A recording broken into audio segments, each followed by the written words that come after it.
Hello and welcome in to this week's edition of The Walkthrough. I am your host, Intern Joe Macheca. Joined with me is my guest this week. She hasn't been on in a month, but it's always great to have her on. Sorry, it's a little slow, Kendall. I apologize.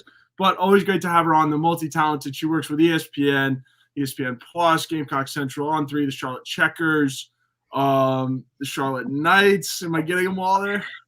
Yeah, I think you got everything except yoga teacher, which doesn't really apply to my actual job in broadcasting. So It's great to be back. I haven't been on GC in months, so it feels really, really good to be back. And you know that I love you, Joe, when I'm coming on during the NFC Championship. I have it on my phone right now watching.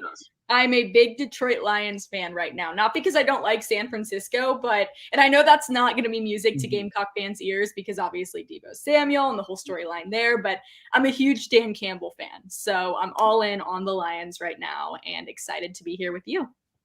Yeah, Kendall, unfortunately, am rooting for the Niners because, division rival with the Bears and whatnot. Although I do like the Lions, right? Like, breath of fresh air, in terms of the NFC North, better than the Packers. That's all I can say. If anyone's going to be winning the North, you'd rather have it be the Lions. So, hey, I like Jordan Love. I'm on the Jordan Love train 100%. I think he's great, and I think he is the future for the Packers. So, I'm sorry. I know you're not going to like that. I wish I could say the same thing. They keep producing quarterbacks, and it's not fun to be a Bears fan nowadays. But that's not what this show is about.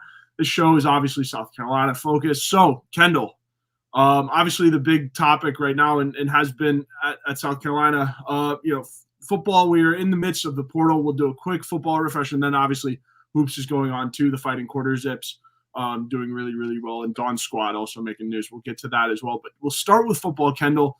Now that the portal class is kind of slowing down a little bit, we're getting into January, entering spring ball, the madness of guys going here and there has kind of slowed down a little bit.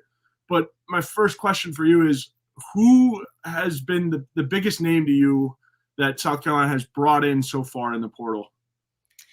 Well, he's made headlines this weekend because we now know about his injury, which Shane Beamer didn't seem too concerned about when he talked with the media just a few days ago. But I'm super pumped about Rocket Sanders. We saw all that he could do when he played against South Carolina, and he was a guy that we covered very heavily when he was at Arkansas, saying, oh my gosh, he's such a threat for them, and South Carolina needs to be aware of all this guy can do. And now it's kind of nice to have him on South Carolina's side and as a Gamecock. So I'm super excited about him. I know that when he came in, South Carolina staff kind of knew about this nagging injury, but now the cat's out of the bag because he was seen in public with the sling on. But again, promising that Shane Beamer doesn't see anything too concerning with it. As of right now, they're going to obviously give him some time to heal up from that. But he was just such a star at Arkansas, and I'm really excited about what he could do for South Carolina. Obviously, if you're the Gamecocks, you need to continue to elevate the running back room, and you have an opportunity to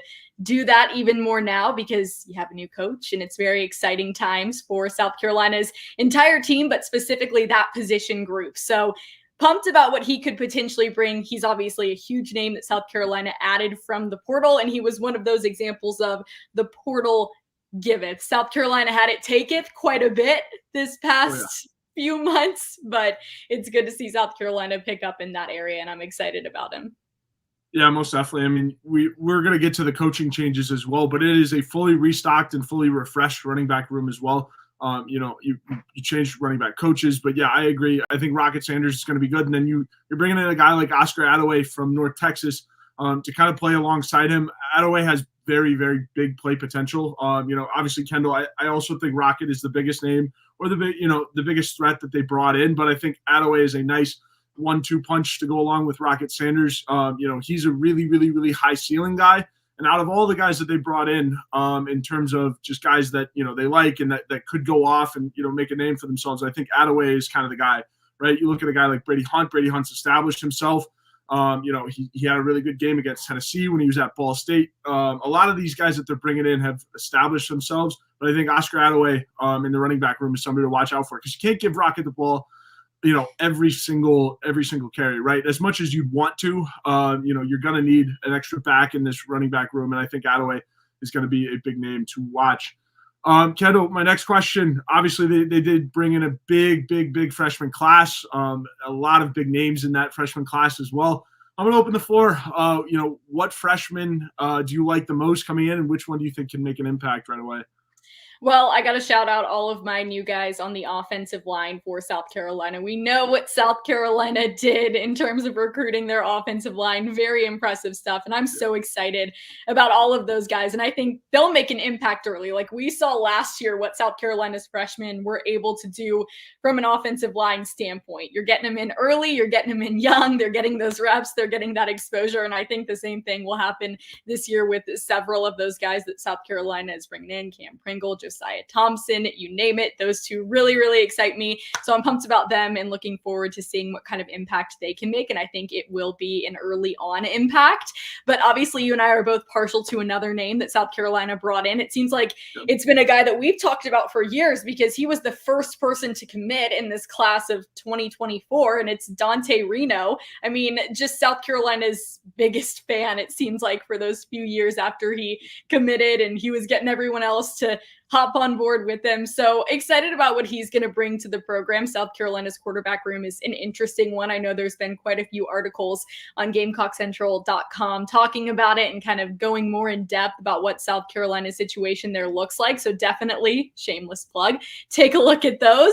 But I'm excited to see what Dante Reno is going to bring. I'm not sure if he's going to make that impact immediately and early here at South Carolina because you have a guy like Lenora Sellers that you would expect to probably be the starter for the Gamecocks, although Shane Beamer has said that competition is the number one factor in that room. And I completely believe him when he says that because that has been a mainstay of South Carolina's program over these last few years, right? But yeah, I'm excited about Dante Reno and just looking forward to what he's going to bring to the program. Maybe not this year or this upcoming season, but over the next few years. And I think something that's great about him, and I hope that I don't eat my words on this in a few years, but I don't think that everyone you necessarily bring in, especially in the day and age of the transfer portal, is going to be 100% loyal to you. But Dante Reno gives me those vibes of like, hey, if I don't play my freshman year because I'm behind a Lenora Sellers, or even if I'm the third string quarterback, like I'm still going to hang tight and I'm going to stay here. And like, that's not that common in today's day and age. So that's something about him that makes me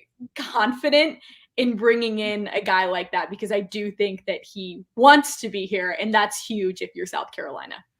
Yeah, absolutely. And, Kendall, we've seen kind of the quarterback room, dissipate a little bit this last offseason, obviously with the departures of Tanner Bailey and Colton Gauthier.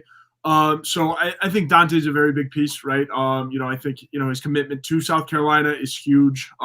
He's going to be a very big recruiter, number one. But I also think, he has a very good shot to earn the number 2 slot in this quarterback room. Him enrolling early and also being a coach's kid, we talk about this all the time, I think is a very big benefit for him. He's already down in South Carolina training with the M2 QB Academy. I saw on his story, and Perry Orth's story, he was training with Perry Orth as well. So Dante getting as many reps in as he possibly can, I think that's just only going to benefit him.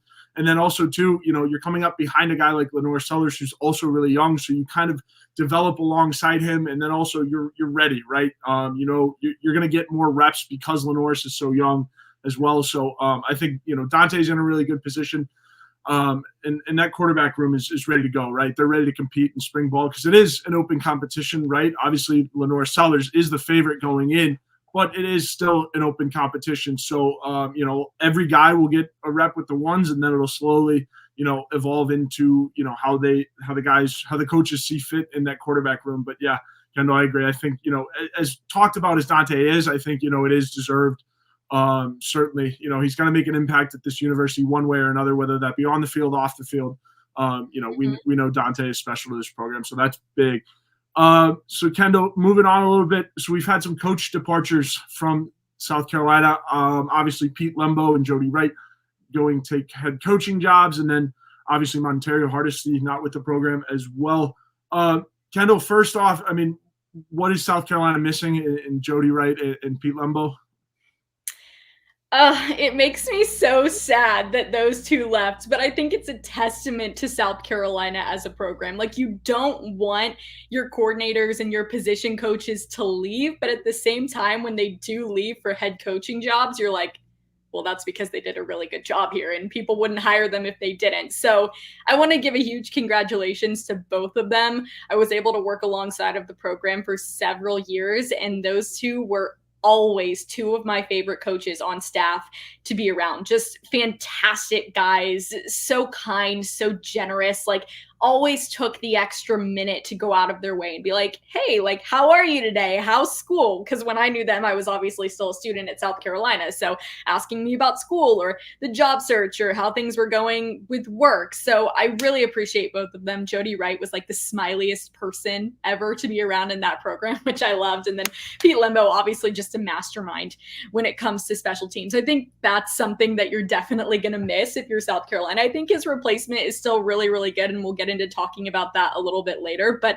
we saw the way that South Carolina was able to make an impact when it came to special teams, and a lot of other teams that they played were not able to do that. And when you would talk to opposing coaches about what South Carolina brings to the table, so many of those coaches would say, well, their special teams are really tough to figure out. And so much of that has to do with Pete Lembo. So I think that really, really hurts. And then in terms of Jody Wright, like obviously he brought so much in so many different ways. He was a reliable coach for Shane Beamer. You knew that they had a great relationship. He had a really good relationship with his players, and he was a heck of a recruiter. And I think that's something that South Carolina is really going to miss with him, because the way he was able to develop those relationships with high school recruits and with guys from the portal is something that not every coach is great at or talented at, and he really is. And I think that's why he's going to make a great head coach. Same with Pete Lembo. So happy for both of them, sad for South Carolina, but I do think there's a lot of upside to the guys that will be replacing them. Yeah, absolutely. You know, again, congratulations to Coach Wright and Coach Lembo, both getting head coaching jobs. They will be missed. Obviously, Coach Lembo, I'll start with him. You know, Beamer said, I mean, from the beginning that, you know, he was going to coach special teams unless he got a guy like Pete Lembo, right? So special teams is obviously very near and dear to this program and also to the Beamer family. So to lose a guy like Pete Lembo, it stinks. But also, you know, you're bringing in a guy like Joe DeCamillis, I believe is how you say his last name, Coach Camillus. If you're watching this, please feel free to correct us. I'm sure we'll get that right soon. But yeah, I think, you know, Coach DeCamillis, there's a lot of upside, Kendall, coming from the NFL. He's got a very big NFL background. Another guy who just knows a lot of football. Walk me through, I guess, what you're seeing or what you have seen and heard already about this new hire at special teams coordinator. Well, when you have someone that has decades and decades of experience and they're coming into your program, I think that's a really good thing. He's been at a ton of different teams, a bunch of different programs. He was the special assistant at Texas. So I think that's a pretty big deal. Like when you make up a role, like I don't want to say it's a made up role, like a special assistant, but it's kind of like, okay, like, does every team have to have that? I don't think so. So like when you do have that position and you're brought in to do that, I think that says something about the level of trust that there is in you. But also in Shane Beamer's shoes too, right? Like you just said it. He said at the beginning of his time at South Carolina, he was not going to hire a special teams coach unless he trusted them to do it, or else he would just do it, because obviously Shane Beamer can coach special teams. He's the son of Frank Beamer, Beamer Ball. We all know the story. Like if Shane Beamer just wanted to say, all right, Pete Lembo left, you know what? I'm just going to coach special teams. Like, I don't even want to bother with it. Like, we can't find anyone that's going to even come close to him. So why bother? I think he would. Like, I think he would do that. But I think he found somebody here where he's like, okay, I trust you with this special teams unit that has been so good, so dominant, so important to our overall performance over these last few seasons. I'm going to let you take the reins on that. And I trust that you're going to continue that legacy and that momentum for us. So, you know, I think the experience and the background is really important, but I also think it's just the fact that Shane Beamer is even doing this, like, because he didn't have to. Like, having a special teams coordinator like that is not absolutely essential to a team, especially a team like South Carolina where Shane Beamer is your head coach and he still is, you know, doing it. So, yeah. Absolutely. No, and Mike and I on Talking Tuesdays, Mike and I talked about, you know, the possibility of Beamer coaching it himself. Well, I mean, in my mind, I think, you know, you lose a little bit of your culture when you're doing too many things as a head coach, right? And the culture, we talk about that word so much, especially around South Carolina, because it is such a valuable part of this football program. So for Shane to be coaching special teams, I think, you know, he would it would kind of handcuff him a little bit in terms of being able to oversee the entire locker room and, just get the message out, right? He wouldn't be as focused on maintaining the state of the program and also being able to recruit as well as he wants to and just, keep the message the way he wants it. I think that's a big thing.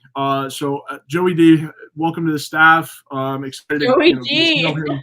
Joey D, exactly.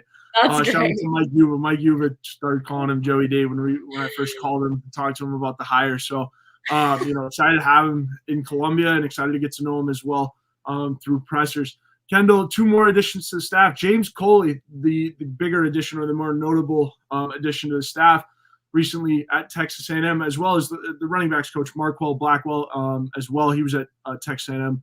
But Kendall, first off with Coach Coley, a highly touted name in terms of this coaching cycle, this free agent coaches out there. Walk me through what you're seeing from him. Yeah, big that South Carolina was able to get him, and I think that's huge.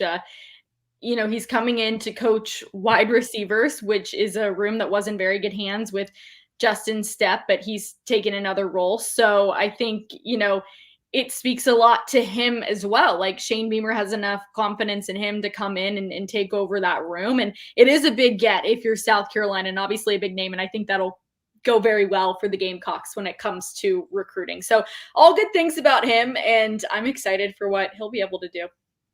Yeah, absolutely. And in Coach Coley's, introductory presser, I was very impressed.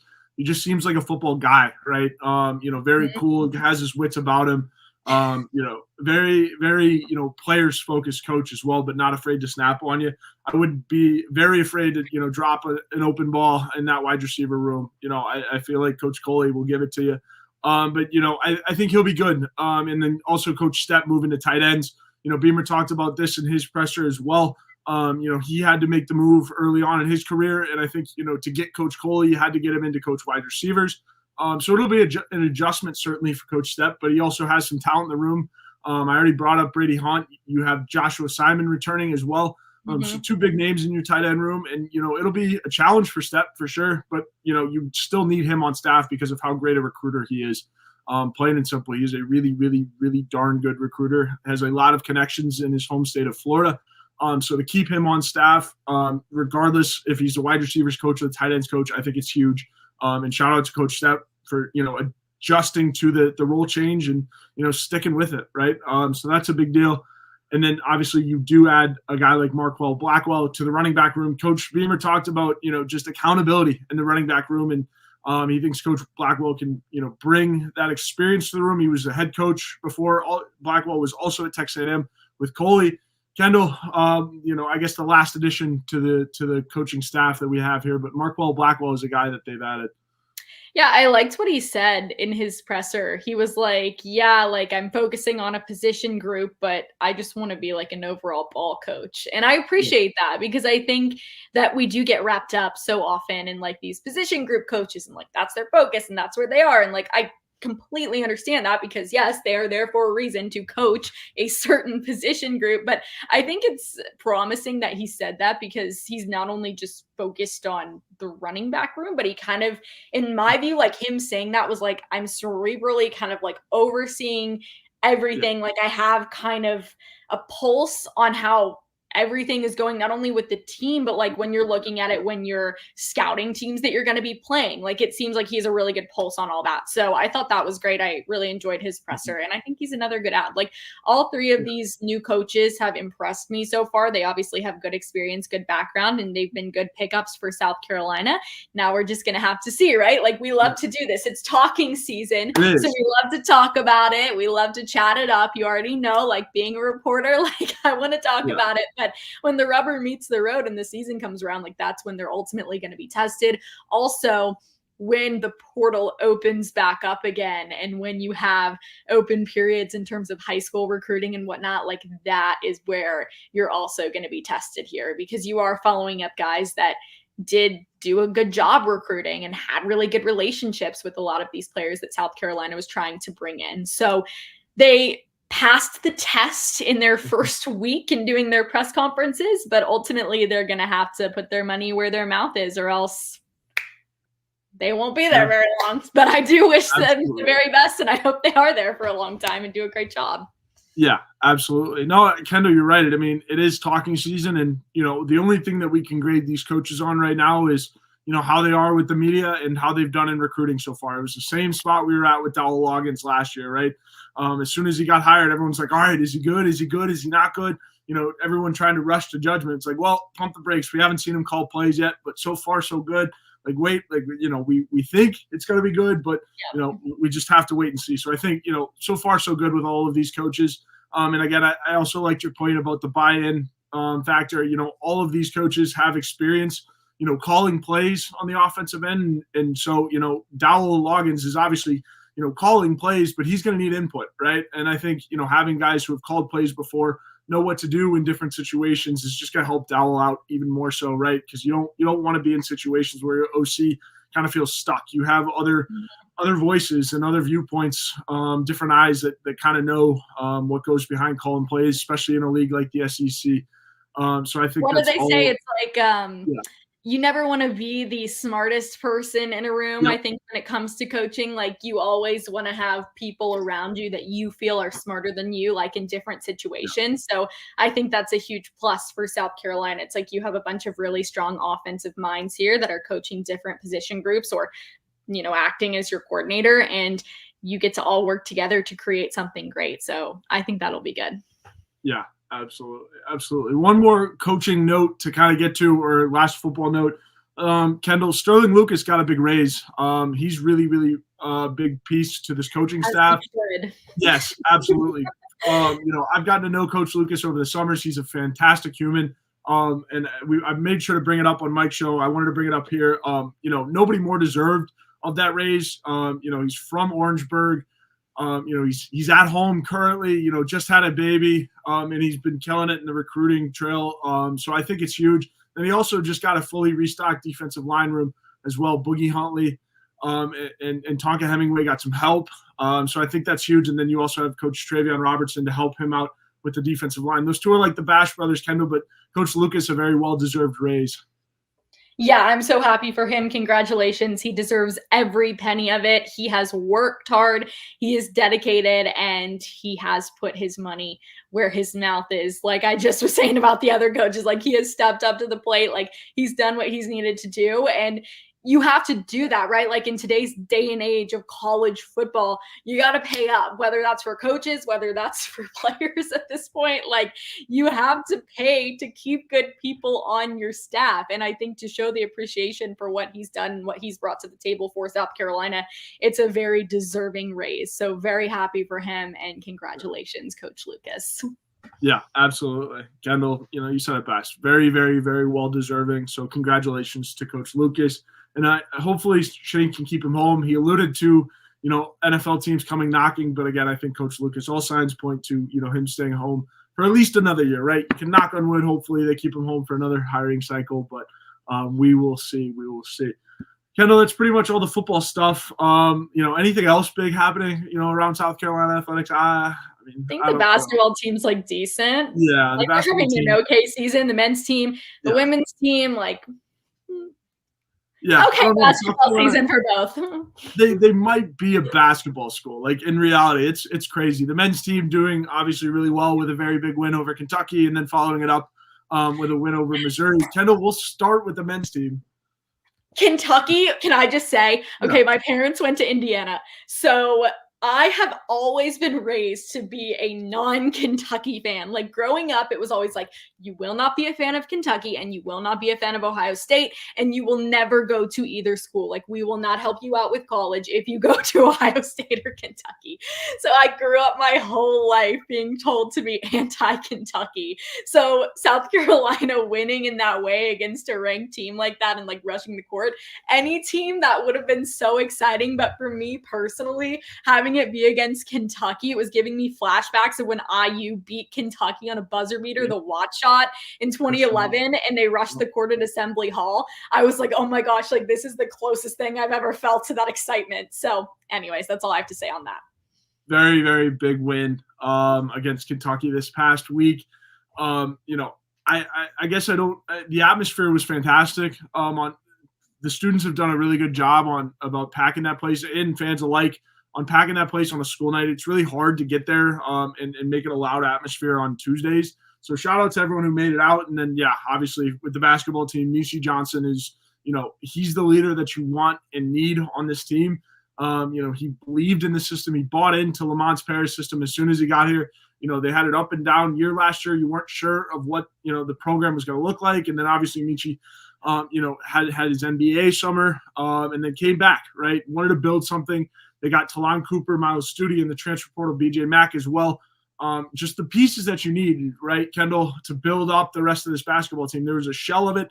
Then you got some good guards. You got a big man that is, a star big man, if you will.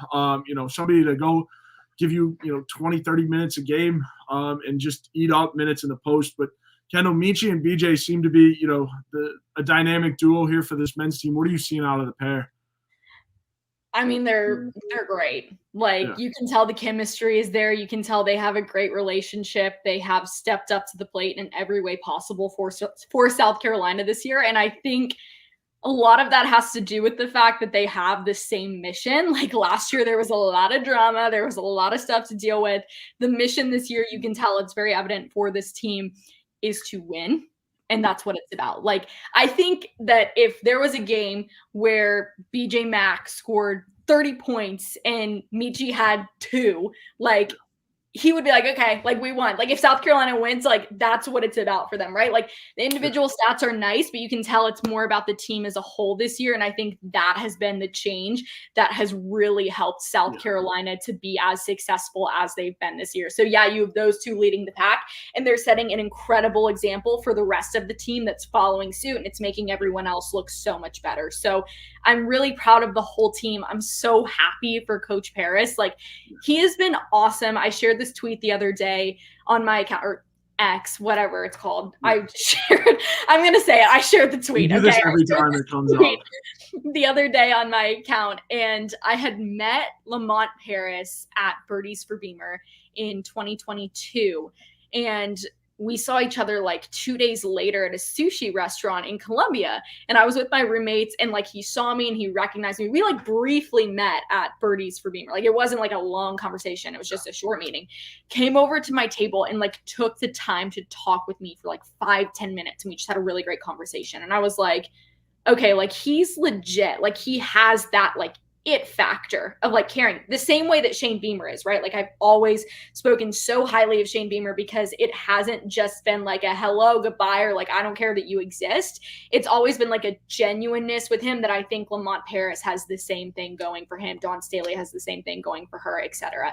So I'm really happy for him because I knew he'd be a great addition. I mean, he's been great everywhere he's been. Mm-hmm. This though, as much as people don't want to admit it, this was a difficult program to inherit. And the fact that he turned it around to what it is in 2 years is amazing. I love the way he coaches these guys. I love the way they play. I love the substitution patterns. I think everything from that standpoint, the X's and O's standpoint, is right on cue for South Carolina. But what I appreciate the most about Lamont Paris is he stuck with it when it wasn't easy. And last year was hard, and people were coming at him and coming for his throat and saying he shouldn't have been hired as our coach. He shouldn't be here. He shouldn't be at South Carolina. Well, there you have it. Yeah. Oh, yeah. Absolutely. No. Put a period on it. No, geez, Louise. Yes. I agree. I also have a similar story about Lamont stemming back from that birdies with Beamer right after he just got hired too, right?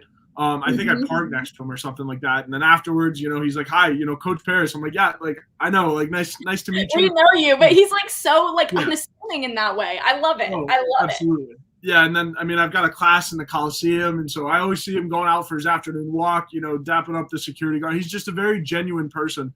And I think a lot of his success comes down to, and I like to say this point a lot, but, he came from mid-major schools, right? And before, the transfer portal was as wide open as it was, at mid-majors, you kind of had to use the transfer portal to, fill in spots and really construct your roster, right? And then now, especially in college basketball, we are seeing, the trend of the game kind of turn away from the John Calipari one and dones, right? And turn more to the veteran guys who want to play team basketball, want to buy into a system and give it one last run, right? Like the Michi Johnsons of the world, the BJ Max of the world, the Talon Coopers of the world that just love ball and want to give it another shot. I think it's huge, right? And then you also see Lamont's a very good recruiter. Colin Murray Boyles has been able to come in and do exactly what you want him to do as a freshman. And then you also have Eli Ellis coming through the ranks, and Eli Ellis seems very, very committed at this point.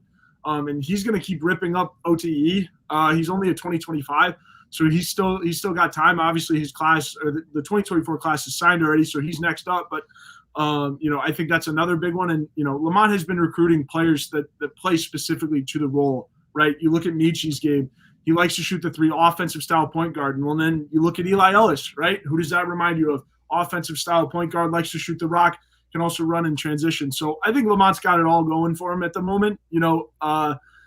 Being able to construct the roster, like I said, having experience of that at Chattanooga, I think is, the biggest thing. And how he's getting guys to buy in. Like, these players love him, right? They love playing for him. And as goofy as he might have seemed in the first year, in which I don't think it was like too bad. I heard some fans saying it's too cheesy, people will never buy in. Well, here's your answer, right? Your team is 17-3. Currently with one loss in the SEC, you're looking pretty good right now. You kind of just have to, even if you hold on, right, and lose a couple more games than you're supposed to win, you still probably make the tournament. You're ranked now, entering February, which is pretty good. So all things are looking good, pointing towards March, Kendall. But my question for you is, do you think this team can hold on, or are they good enough to make the tournament? Are they good enough to hold on down the stretch? Yes, I do think they are good enough to hold on down the stretch. I think they are good enough to make the tournament. I think, knock on wood, as long as the wheels don't completely fall off the bus for this group, and I don't anticipate that they will, No. South Carolina is looking at an opportunity to play in the NCAA tournament. They are knocking on the door. And if you would have told me that a year ago, I would have been like, Like, I always had faith in Lamont Paris, and I've always been impressed with him, and I knew he was a good hire. But a year ago, after the entire craziness of what happens last season, I would have been like, it might take a couple years to kind of like bounce back from that. Like, I don't know if next year will be the year, but I mean, hats off to everyone in that program, because you are literally standing right there with an opportunity potentially to play in the NCAA tournament, which is huge. And when you have a men's basketball program and a women's basketball program that are finding that synergy together, they're rocking with it together, like, it's great for the whole school. I mean, because people are excited. You have your couple games a week for women's, your couple games a week for men's, and people are ready to go with it. So I think that just adds even more. And we'll get into women's in just a second, but yeah. I'm loving just all of the appreciation and good vibes that are coming from both Dawn Staley and Lamont Paris about each other. Lamont Paris said Dawn Staley's group, their team, is the best basketball team in the nation, women's or men's. That's huge that he said that. Like, I love that he said that. Dawn Staley being at the game, being courtside with Aaliyah Boston, just like so into it. I would expect nothing less from her, but like that mutual support is creating such a great dynamic for basketball at the University of South Carolina, because we've always said it's a women's basketball school, it's a baseball school. Sometimes when it's going well, people will say it's a football school, though that's, people have their own opinions. But I think for both to be on the same page right now is exciting. And it's the most exciting time I can remember at CLA in a long time. Yeah, absolutely. When both teams are great, it makes life easy for fans, right? Lots to cheer about. If you're a South Carolina basketball fan, that is for sure. Kendall, the women's team, obviously, with a big, big win over LSU down there in the Bayou. It followed the men's team, big win over, Kentucky. Back-to-back wins on back-to-back nights for both those teams. Kendall, you probably watched the game against LSU. Walk me through what you're seeing from Dawn's squad. They're queens. They're undefeated. They're the best.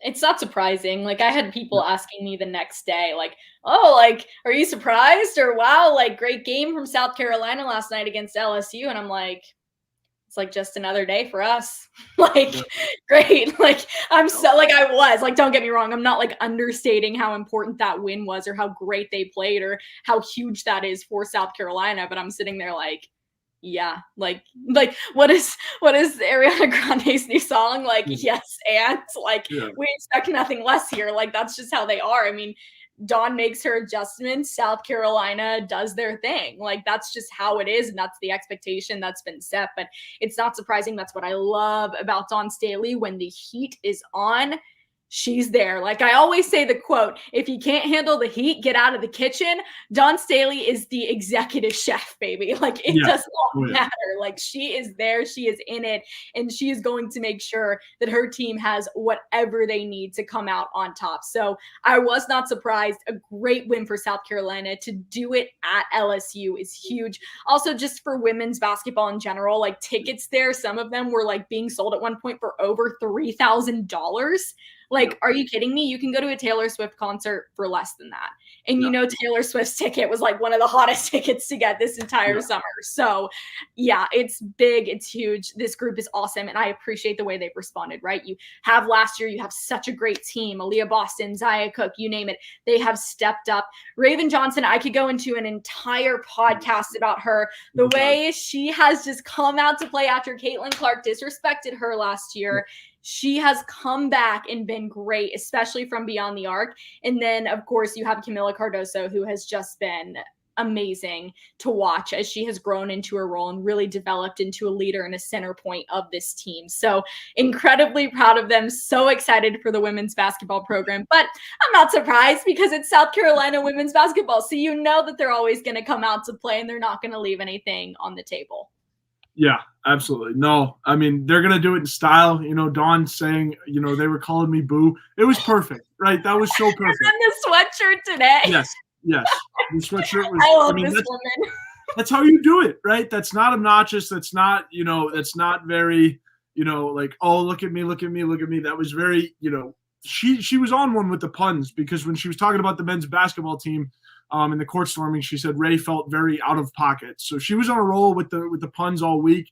And that's how you do it. My grandmother, she goes to every Notre Dame women's basketball game. She's season ticket holder. And she called me about that quote. She said, that's how you do it. That's how you stick it to them after a game. And, you know, it's like she does it with class. They don't run up the score, you know, unless they have to, obviously, unless they, you know, because their backups are that good.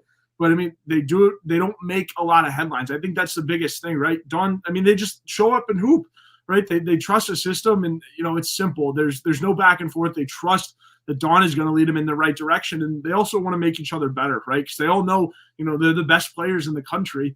Well, you know, at practice, they try to get each other better and make each other that much better. So I think, you know, the culture within this team, the culture what Dawn has built, you know, every South Carolina coach, Kendall, you were kind of getting at it there, has an element of culture to it, right? There is no non-existent culture element. It's always a very, very, very big piece of, you know, South Carolina teams. And we're seeing that. And Dawn Staley's team, most importantly. You know, with Raven Johnson too, I was kind of worried about how she was going to respond when you added Tahina Pau. But I mean, she only just got better. You know, she got some help in the front court, or in the backcourt technically. But yeah, so it was big. Raven's been great. Camilla's been great. They've all been good. And Tahina, obviously providing the much needed 3-point boost as well. Well, Raven, like it was even in an article on ESPN the other day, like there was that moment when it was the Final Four game last year against Iowa, and she was back beyond the arc, and she had a wide open look, and Caitlin Clark looks at her and goes, yep, and just leaves her there.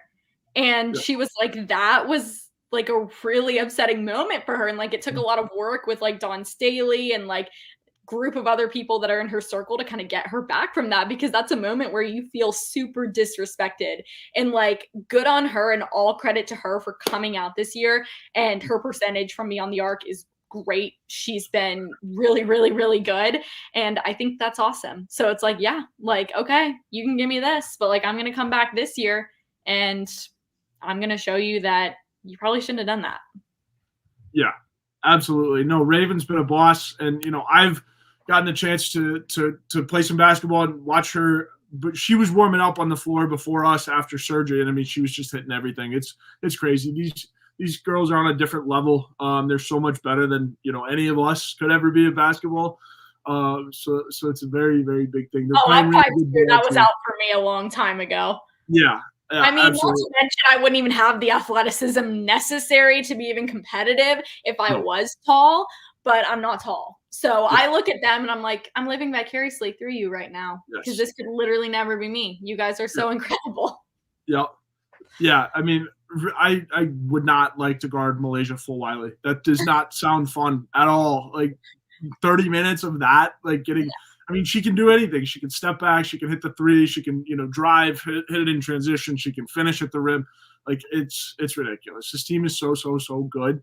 And, it'll be fun to watch, see how far they can actually go. And obviously, like, I mean, we talk with Wellbaum too. I mean, Kendall, you know Wellbaum well from working at Gamecock Central, but, the conversation we always have with Wellbaum is, does this team need to lose, right? Do they need to lose to have the adjustment? I'm going to ask you that question, Kendall. Do you think this team needs a lesson before they get to the tournament, or do you think this team is good enough to go coast to coast? Well, I do think they're good enough to make it all the way. Like, there's no doubt in my mind. I think they're absolutely 100% the most talented team in the country, and there is nothing that even comes close. Obviously, Caitlin Clark is out of this world, unbelievable best player in the country, but I don't know if, I'm pretty confident she does not have the backup from her team. Not to say I was not good, but to be able to take South Carolina one-on-one. Again, I hope I don't eat my words in a couple months. Okay, let's hope, knock on wood. Yes. But I do think they can make it through without a loss. But there is something to be said for that argument.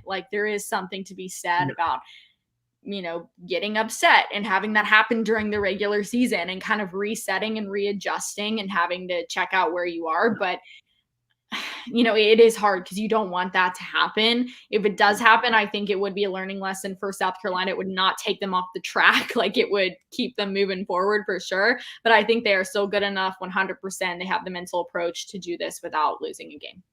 Absolutely. Yeah, I agree. And, when it's crazy that we're in this position that it's almost hard to lose a game, right? It's crazy, right? It's harder for South Carolina to lose a game than win it. At this point, right? I think it's fair to say. So, I mean, it's crazy what Dawn has built. We're still always going to be in awe of it. And you hope she stays as long as possible, keeping them on top. And I think she'll be in Columbia for, whomever successes her, and she'll keep the program headed in the right direction. Oh my God, that would be the hardest set of shoes to fill. Yes. Oh my gosh. Good luck. Statues for all their players. I mean, it's crazy. It's like coming after Nick Saban. Yes. No offense, but people were like, oh, Lane Kiffin. I was like, why would he want to take that job? Because, I mean, I don't know. That's a whole other topic. We are not talking about Alabama, but you know what I'm saying? It's the same level of just incredibleness from both of those coaches that I would not personally want to follow up. But I wish good luck to whoever does and give you kudos for having the strength and confidence to do that. Follow Dawn Staley. Yeah, that it would take some cojones. That is for sure. Kendall, obviously we got to hit some ads before we get you out of here. So our first ad is almost tax season. But first off, our good friends over at Liberty Tax. Tax IDs are a certain feeling you get right before doing your taxes, but you don't have to go through it alone. The tax team at Liberty Tax in Irmo, Lexington, and Columbia will walk you through the process, clear up any confusion, and guarantee you'll get the biggest possible refund or your money back. It's tax time. If you're in a hurry for a refund, call on the tax team at Liberty Tax. They're fast, accurate, and guaranteed. On the other hand, if you think you might be owing Uncle Sam, talk to the Liberty Tax team to make sure you're not paying more than you should owe. They'll find every possible deduction for you. Locally owned and operated, staffed by tax professionals from your neighborhood. Open 9 to 9 on weekdays and 9 to 5 on Saturdays with multiple service options. Start through Liberty Tax mobile app or through the desktop portal. Make an appointment or just walk in. Give a call to upload your tax documents, and when you come in, your return will be ready to review and sign. Give them a call on your screen right now. 803-462-5576. Once again, 803-462-5576. And our other sponsor for today is our good friend Clint Hammond of the Movement Mortgage Network. He's above us on all of our GC Live programming. In need of help with your mortgage, call on our good friend Clint Hammond of the Movement Mortgage Network. He's been in the mortgage industry since 2003, which allows him to help everyone from the first-time home buyer to the complicated and complex jumbo buyer. Whether you're looking to purchase a new home or refinance, nothing is more important than a well-thought-out financial strategy that comes with 5-star customer service. He's even helped out our very own Wes Mitchell and former Gamecock quarterback Perry Orth with all of their mortgage needs. So give our guy Clint a call above us. He's always above us on all of our Gamecock Central Live programming, 803-771-6933. Once again, 803-771-6933. Kendall, it was a pretty good episode before I get you out of here. anything you want to tell the people? What's been up? Nothing. I just miss you guys, and I appreciate having the chance to be on here.